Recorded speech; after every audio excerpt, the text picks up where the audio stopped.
Ten নিয়ে রয়েছি আমি অনিন্দিতা। আমরা দেখেছিলাম শুক্রবার ধর্মতলায় ধুমধুমার পরিস্থিতি, আন্দোলনের নামে সাংবাদিক নিগ্রহের ঘটনা। আর সেই ঘটনায় অর্থাৎ শুক্রবার যে গুন্ডামির ঘটনা, শনিতে গ্রেফতার, অন্ডাল থেকে গ্রেফতার মোহাম্মদ আফরোজ। ধর্মতলায় সাংবাদিকদের ওপর গুন্ডামিতে অ্যাকশন, অন্ডাল থেকে গ্রেফতার করা হয়েছে মোহাম্মদ আফরোজকে। শুক্রবার গুন্ডামির পরেই শনিবারই গ্রেফতার, অন্ডাল থেকে গ্রেফতার মোহাম্মদ আফরোজ।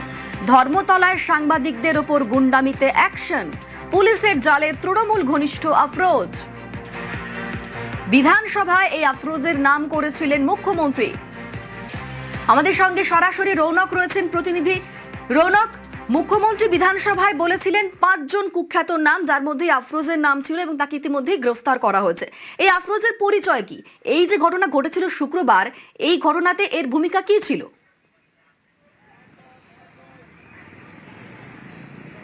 দেখো, একেবারেই জানা যাচ্ছে যে মোহাম্মদ আফরোজ তিনি মেটিয়াবুজের বাসিন্দা এবং তার যে সোশ্যাল মিডিয়া প্রোফাইল সেখান থেকে দেখা যাচ্ছে মেটিয়াবুজের বিধায়ক তৃণমূলের খালেক মোল্লা, তার সঙ্গে তার একাধিক ছবি রয়েছে। শুধু বিধায়ক নয়, পাশাপাশি অভিষেক বন্দ্যোপাধ্যায়ের সঙ্গে মোহাম্মদ আফরোজ তার ছবি দেখা যাচ্ছে।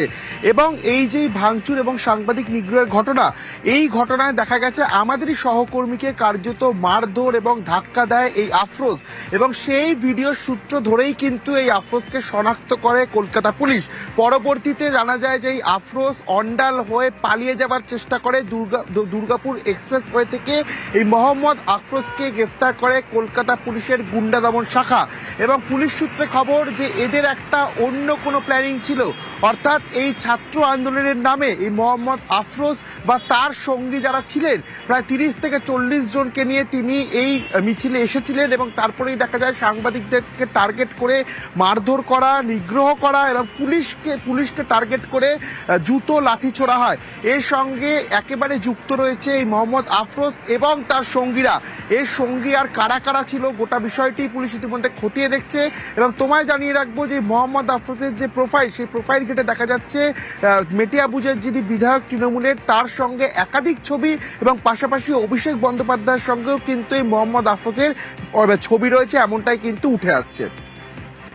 রৌনক, এই আফরোজের পাশাপাশি আরো বেশ কয়েকজনকে পুলিশ গ্রেফতার করেছে, ইতিমধ্যেই 14 জনকে গ্রেফতার করেছে বলে খবর পাওয়া যাচ্ছে। তাদের পরিচয় কি? তারা কারা?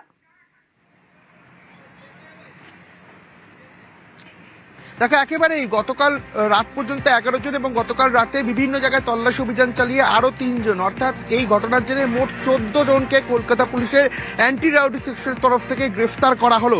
এবং এই 14 জনের মধ্যে একজন যেমন মোহাম্মদ আফরোজ, মেটিয়াবুজের বাসিন্দা, পাশাপাশি দেখা যাচ্ছে খালিদ রেজা বলে একজনের নাম উঠে আসছে, যে কিনা জোড়াসাঁকোর বাসিন্দা। তারও প্রোফাইলে দেখা যাচ্ছে যে কংগ্রেসের সঙ্গে ওতপ্রোতভাবে তিনি জড়িত, কংগ্রেসের সঙ্গে একাধিক ছবি এবং পোস্টার তার সামনে উঠে আসছে। বড়বাজারে কংগ্রেসের কিছু কমিটির মধ্যে তিনি রয়েছে, এমনও কিন্তু ছবি সামনে আসছে। সেক্ষেত্রে এখানে একটা বিষয় উঠে আসছে যে ছাত্র আন্দোলনের নামে যাদেরকে এখনো পর্যন্ত গ্রেফতার করা হয়েছে তাদের কিন্তু 80% বয়স 35 থেকে 40 বছরের ওপরে। তাহলে এরা এখানে কি করছিল? এবং যদি তাদের নিট নিয়ে আন্দোলন থাকে, তাহলে এই ধরনের ঘটনা, ভাঙচুর বা সরকারি সম্পত্তি নষ্ট বা সাংবাদিকদের ওপর মারধরের ঘটনার সঙ্গে এরা কেন যুক্ত ছিল? তাহলে এদের মোটিভ কি ছিল? কোনোভাবে কি আগে থেকে পূর্ব পরিকল্পনা করেই তারা এই মিছিলে বা জমায়েতে এসেছিল যে কোনোভাবে এরকম ভ্যান্ডালিজম করা যায়, যে ঘটনার সাক্ষী থেকেছে গোটা রাজ্য গত শুক্রবার দিন? তাহলে এদের মদত কে দিয়েছিল? সেই বিষয়ে কিন্তু ইতিমধ্যে জানার জন্য কলকাতা পুলিশের তরফ থেকে এই 14 জনকে জিজ্ঞাসাবাদ করা হচ্ছে। আদতে তাদের মোটিভ কি ছিল এবং তারা কেন এখানে এসেছিলেন, বা এর পেছনে আরো কোনো বড় মাথার হাত রয়েছে কিনা, গোটা বিষয়টি কিন্তু ইতিমধ্যে পুলিশ তাদের জিজ্ঞাসাবাদ করে জানার চেষ্টা করছে। বেশ, ধন্যবাদ রৌনক। আর গতকালই বিধানসভায় এই সাংবাদিকদের উপর হামলার ঘটনার তীব্র নিন্দা করেছিলেন মুখ্যমন্ত্রী শুভেন্দু অধিকারী। কড়া শাস্তির কথা তিনি গতকালকেই বলেছিলেন। কি বলেছিলেন শোনাবো। ইতিমধ্যে সাংবাদিক বন্ধুদের কাছ থেকে আমরা লিখিত অভিযোগ পেয়েছি। মোট 6টি মামলা রুজু করা হয়েছে। মোট 6 না, 7টি মামলা। এন্টালি থানাতেও একটি মামলা হয়েছে এবং এই মামলাগুলিতে এই বিধানসভা থেকে পাস হওয়া গুন্ডা দমন আইন যুক্ত করা হয়েছে এবং প্রায় 70 জনকে চিহ্নিত করা হয়েছে যাদের একজনও ছাত্র নয়, যারা একজনও সেলফ ডিক্লেয়ার ককরোচ পার্টির মেম্বার নয়, যারা একজনও নিট সংক্রান্ত আন্দোলনকারীদের অংশ নয়, 4 জন কুখ্যাত লোকের নাম আমি এখানে বলছি, যাদেরকে আমরা ছাড়বো না। আরো বাকিগুলোর নাম তো আমি এখানে বলে সময় নষ্ট করব না। Afroz of Rajabagan, Nahid of Khidirpur, Tanveer and Nizam of Iqbalpur, Rahul Jamal of Watgunge. এই 5টা গুন্ডার নাম আমি এখানে ঘোষণা করলাম। গুন্ডা দমন আইনে এমন ব্যবস্থা নেব যাতে একদিন নয়, এই গুন্ডাদের 3 পুরুষ মনে রাখে।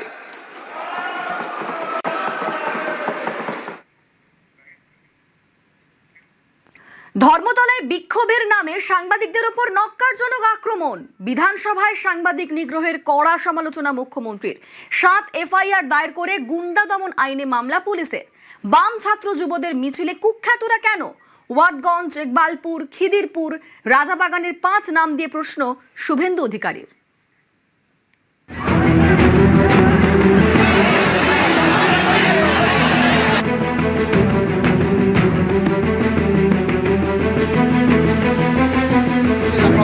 সুমনকর ঘোষের সঙ্গে রৌনক রিপোর্ট, নিউজ 18 বাংলা।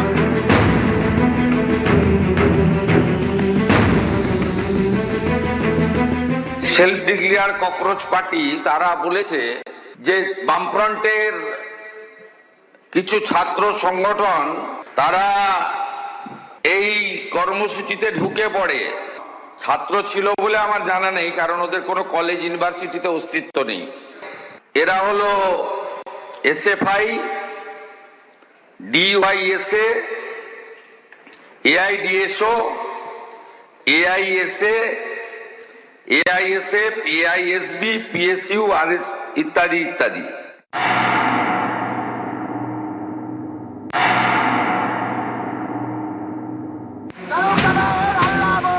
দিল্লির ছাত্র আন্দোলনের রেশ কলকাতায়। নিট প্রশ্ন ফাঁস ইস্যুতে ককরোচ জনতা পার্টির সমর্থনে কলকাতায় মিছিল জমায়েতে তুমুল বিশৃঙ্খলা, আন্দোলনের নামে নৈরাজ্য।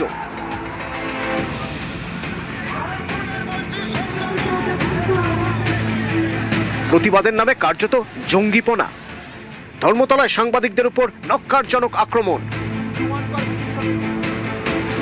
নিউজ 18 বাংলার রিপোর্টার প্রীতি, অমিত, রৌনক টার্গেট। জি 24 ঘন্টার প্রতিনিধি পিয়ালি মিত্র, কমল জানাকেও মারধর, হেনস্থা। আক্রান্ত টিভি9 বাংলার প্রতিনিধি দীপঙ্কর দাশগুপ্ত, সুমন মহাপাত্র, মাখন পাত্র। হামলা R+এর রিক প্রকাশের উপরেও আক্রান্ত এই সময়ের প্রতিনিধি শিলাদিত্য কর। ঘটনার আঁচ এসে পড়ল বিধানসভায়।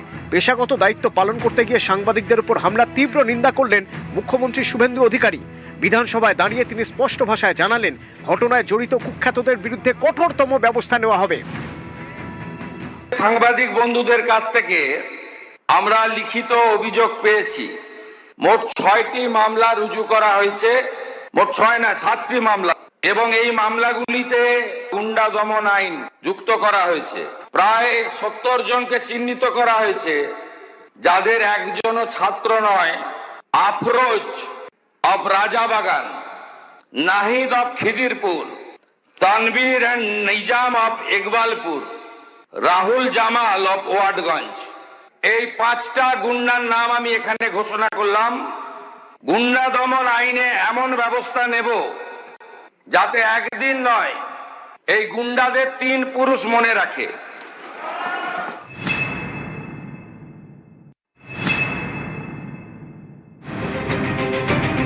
পুলিশের দাবি, জনতাকে উস্কানি দিয়ে শুক্রবার পুরো ডোরিনা ক্রসিং দখল করার ডাক দেয় বিক্ষোভকারীরা। অভিযোগ, বারবার মাইকে প্রচার করে জমায়েতকে বেআইনি ঘোষণা করা হয়। এলাকা খালি করতে বলা হলেও তা কানে তোলেননি বিক্ষোভকারীরা, বরং পাল্টা পুলিশকে লক্ষ্য করে বোতল, জুতো, লাঠি ও পাথর ছুড়তে শুরু করেন তারা। হেনস্থা করা হয় কর্মরত সাংবাদিকদেরও। আন্দোলনের নামে সাংবাদিক নিগ্রহে 7 এফআইআর, শতপ্রণোদিত মামলা রুজু করে পুলিশ। রাতেই আক্রান্ত সাংবাদিকদের বয়ান রেকর্ড, একাধিক ফুটেজও সংগ্রহ করেছে পুলিশ।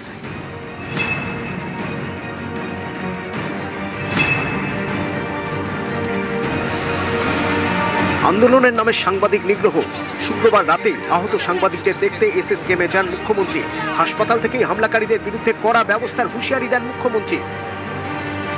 শুক্রবারীরা চিহ্নিত হয়ে গেছে, কয়েকটা দিন অপেক্ষা করুন, এদের কি করতে হয় আমি জানি। শনিবার সাংবাদিক হেনস্থার ঘটনায় বিধানসভায় সরব হন মুখ্যমন্ত্রী। শনিবার বিধানসভা চত্বরে আম্বেদকর মূর্তির সামনে কালো ব্যাজ পরে প্রতিবাদ কর্মসূচিও পালন করেন বিজেপি বিধায়করা। পরিকল্পনা করেই হামলা, ছক কষে সাংবাদিক নিগ্রহ। সরব বিজেপি থেকে নব তৃণমূল। ঘটনাকে তীব্র ধিক্কার জানায়, লজ্জার ঘটনা। ব্যবস্থা হবে একদম ঘর নয় শ্রীঘর হবে। গুন্ডা দমন আইন এনে প্রত্যেকের ব্যবস্থা হবে। বিদেশি ফান্ডিং, বিদেশি চক্রান্ত এবং কারা কারা যুক্ত সেই নামগুলো দেখলেই তো বোঝা যায়। এরা তো সব এজেন্ট। ছাত্র আন্দোলন তো পশ্চিমবাংলার গত 15 বছরে তো উঠিয়ে দিয়েছে না, তো সুতরাং এরা সব কেউই ছাত্র নয়। দেখুন, মুভমেন্ট এক জিনিস আর মুভমেন্টের নামে হুলিগানিজম, অ্যানার্কি আরেকটা জিনিস। টার্গেট করে সংবাদ মাধ্যমকে মারা হয়েছে এবং যারা গেছিল তারা শুধু মারতে যায়নি, তারা লুট করতেও গেছিল। আন্দোলনের নামে এক ধরনের অ্যানার্কি প্রতিষ্ঠা করার চেষ্টা হচ্ছে।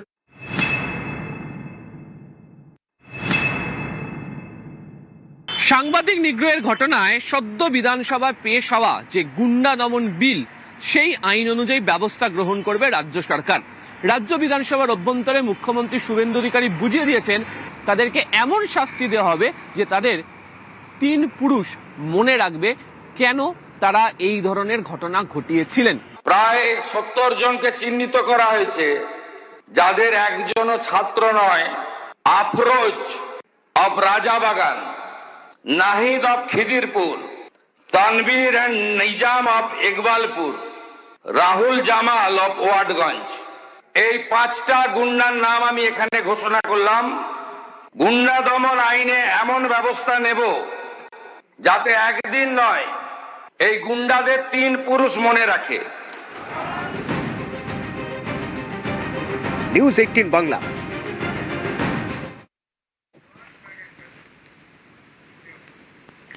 বামেদের কর্মসূচিতে সাংবাদিকদের মারধর, হেনস্থা, নিগ্রহ। বামেরা কি বলছেন? বামেদের নানা মুনির নানা মত। এক বাম নেতার সঙ্গে আরেকজনের বক্তব্য অনেক চেষ্টা করেও খাপ খাওয়ানো যাচ্ছে না।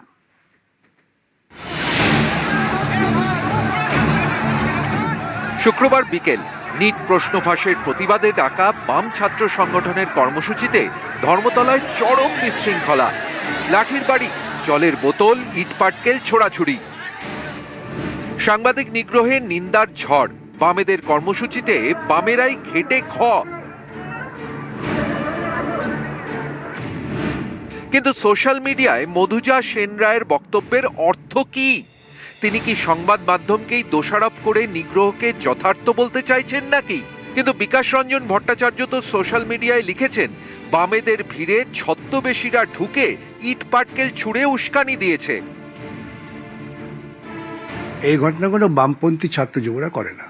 ছাত্র যুবরা একটা জমায়েত দেখেছেন, সেই জমায়েতে কিছু অবাঞ্ছিত মানুষ যারা এই আন্দোলনটাকে নষ্ট করতে চান, তারা ঢুকে পড়েছেন জনসমুদ্রে। মধুজা ও বিকাশ রঞ্জনের বক্তব্যের তাল ও লয় তো মিলল না। বিকাশ রঞ্জন অবশ্য জানিয়ে দিয়েছেন, মধুজার পোস্টের দায়িত্ব তার নয়। ওই কথার মধ্যে দেখবে নিন্দার ভাব আছে। বলছি এই পরিস্থিতি তৈরি হলো কেন, এটাও ভাবতে হবে। আর তিনি মধুজা যদি একথা বলেও থাকেন, সেটাই তো চূড়ান্ত নয়, এটা জাস্টিফাই তিনি করেননি। তিনি বরং নিন্দা করছেন, বলছি যে আজকে এই পরিস্থিতি তৈরি হলো কেন। আমি মধুজার বক্তব্যকে সমর্থন করছি।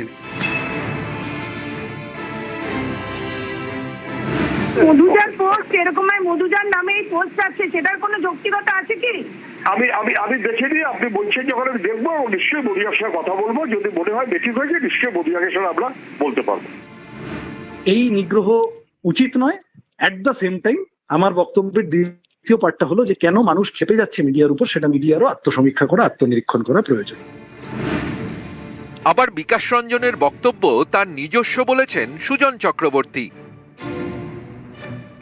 বিকাশবাবু পোস্ট করেছেন, আপনারা বলছেন, তাতে তিনি কার পক্ষে বলবেন, কার বিরুদ্ধে বলবেন, নিশ্চয়ই তিনি যথেষ্ট ভালো বোঝেন।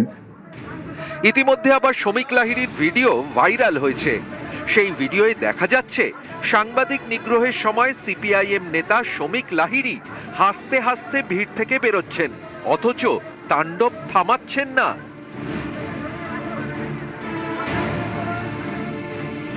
পেছনে সাংবাদিকরা মার খাচ্ছে। শ্রমিক লাহিড়ীর একটা ভাইরাল ভিডিও এসছে যে উনি হেসে সামনে বেরিয়ে আসছেন, এটার কোথায় যৌক্তিকতা? শ্রমিক লাহিড়ী নিশ্চিত করতে পারবে যে এজেন্ট প্রভোকেটর যারা, তারা অন্তত এই মিছিলের সঙ্গে থাকা লোকেরা নয়, সবিজ্ঞ নয় বলেই আমি বিশ্বাস করি। কোথাও একটা কাকতালীয় ভাবে কিছুকে মিলিয়ে দেবার কোনো প্রচেষ্টা হওয়াটা সমীচীন বলে যেন আমার মনে হচ্ছে না। হামলার নিন্দা করছি, এজেন্ট প্রভোকেটর তাদেরকে চিহ্নিত যদি কেউ করে তাতে কোনো অসুবিধা হওয়ার কথা নয়, বরং সেটা চিহ্নিত করাটাই স্বাভাবিক। তাহলে বোঝা যাবে যে মিছিলকে বদনাম করার জন্য একটা প্রচেষ্টা। শ্রমিক লাহিড়ী পশ্চিমবাংলায় কোথাও কোনো সাংবাদিককে বা কেউ কাউকে মারামারি করছে, আপনি দেখাতে পেরেছেন, আমি আপনার চ্যানেলে গিয়ে কান ধরে উঠবোস করবো, আপনি সেটা লাইভ কভারেজ করবেন, আমি আপনাকে কথা দিচ্ছি। সাংবাদিক নিগ্রহ নিয়ে যখন বামেদের মধ্যে তাল মিলের চূড়ান্ত অভাব, তখনই বিধানসভায় বিজেপির প্রতিবাদে তাল মেলালেন একমাত্র সিপিআইএম বিধায়ক মুস্তাফিজুর রহমান। তাকে কালো ব্যাজ পরানো হলে তা তিনি পরে নেন।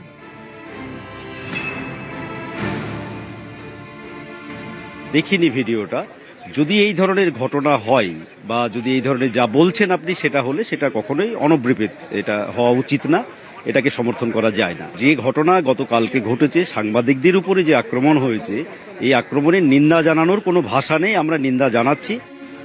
বামেদের বেতাল দেখে ভাতারের বিজেপি বিধায়ক সৌমেন কারফা বলছেন এই কারণেই তিনি বাম সঙ্গ ত্যাগ করেছেন। আমাদের সঙ্গে মতে মেলেনি বলিতে বেরিয়েছি। কালকে যখন একটি TV9-এর সাংবাদিককে মারছে, শ্রমিক লাহিড়ী হাসছেন, তার যদি এই রকম ধরনের কাণ্ড জ্ঞানহীন আচরণ হয়, একটা কোথাও না কোথাও প্রত্যক্ষ পরোক্ষ CPM SFI এর সমর্থন আছে। নিউজ 18 বাংলা। মনীশ গুপ্তর ফাইল খুলছে। মনীশ গুপ্তর বিরুদ্ধে থানায় অভিযোগ, হেয়ার স্ট্রিট থানায় অভিযোগ কংগ্রেসের। 1993 সালের 21শে জুলাই সেদিন পুলিশের গুলিতে 13 জনের মৃত্যু হয়। তৎকালীন স্বরাষ্ট্র সচিব মনীশ গুপ্তর নির্দেশে এই গুলির অভিযোগ। শহীদদের বিচার চেয়ে থানায় নালিশ কংগ্রেসের। মনীশ গুপ্তর ফাইল খুলছে। মনীশ গুপ্তর বিরুদ্ধে থানায় অভিযোগ, হেয়ার স্ট্রিট থানায় অভিযোগ কংগ্রেসের। শহীদদের বিচার চেয়ে এবার থানায় নালিশ, থানায় অভিযোগ কংগ্রেসের। আমাদের সঙ্গে এই মুহূর্তে সরাসরি রৌনক রয়েছেন প্রতিনিধি। রৌনক, হেয়ার স্ট্রিট থানায় অভিযোগ দায়ের করেছে কংগ্রেস, কি বলা হচ্ছে কংগ্রেসের তরফে? দেখো, একেবারে প্রদেশ কংগ্রেস নেতা অমিতাভ চক্রবর্তী তিনি মেল মারফত গতকাল রাতে হেয়ার স্ট্রিট থানায় একটি অভিযোগ দায়ের করে।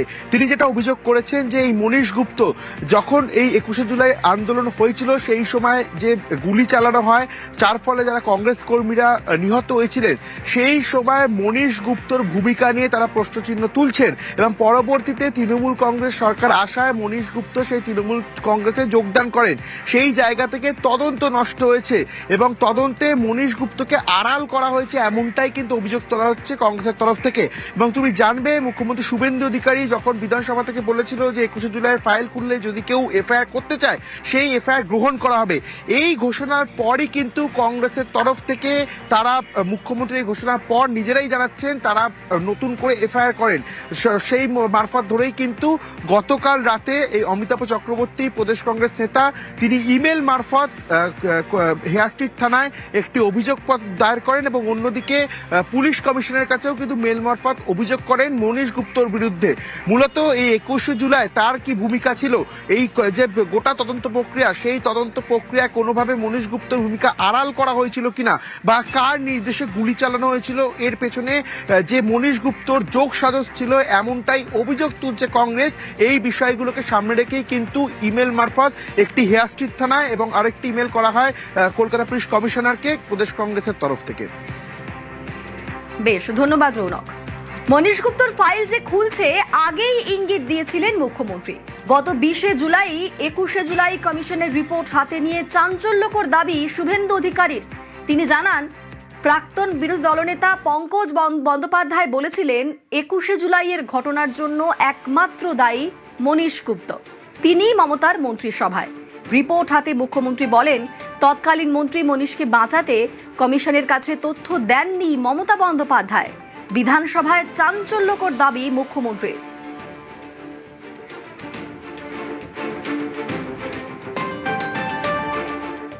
সবাই উপস্থিত হয়েছেন। একজন রিফিউজ করেছিলেন যে আমি সাক্ষী দিতে যাব না, তার নাম হলো প্রাক্তন অপোজিশন লিডার 2001 থেকে 2006 প্রয়াত পঙ্কজ ব্যানার্জি। তিনি বলেছিলেন, I believe that the person solely responsible for the firing was none other than the Home Secretary Monish Gupta.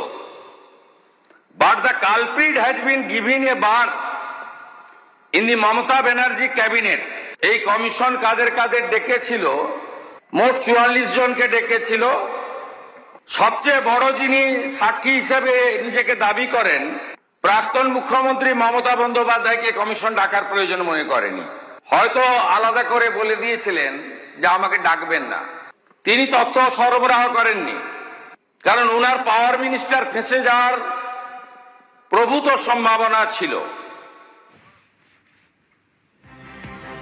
20 July প্রাক্তন মন্ত্রী মনীশ গুপ্তর সঙ্গে যোগাযোগ করার চেষ্টা করেছিল নিউজ 18 বাংলা। কি হলো তারপর দেখুন। হ্যালো মনীশ বাবু, নমস্কার। আমি নিউজ 18 বাংলা থেকে সান্নিক বলছিলাম। না, আমি ওর ছেলে বলছি, বলুন। হ্যাঁ, আমি মনীশ বাবুর একটা প্রতিক্রিয়া নেয়ার জন্য ফোন করেছিলাম। বলুন। উনি তো একটু বেরিয়েছেন। আচ্ছা, ফোনটা তো আমার কাছে আছে, তো উনি ফিরলে আমি ওটাকে জানাবো। উনি কটা নাগাদ তাও ফিরতে পারেন? Not before 4-5 o'clock। আচ্ছা, ওকে। আচ্ছা, তারপরেই তাহলে আপনাদের সঙ্গে যোগাযোগ করার তাহলে চেষ্টা করব। আচ্ছা, ঠিক আছে। ওকে।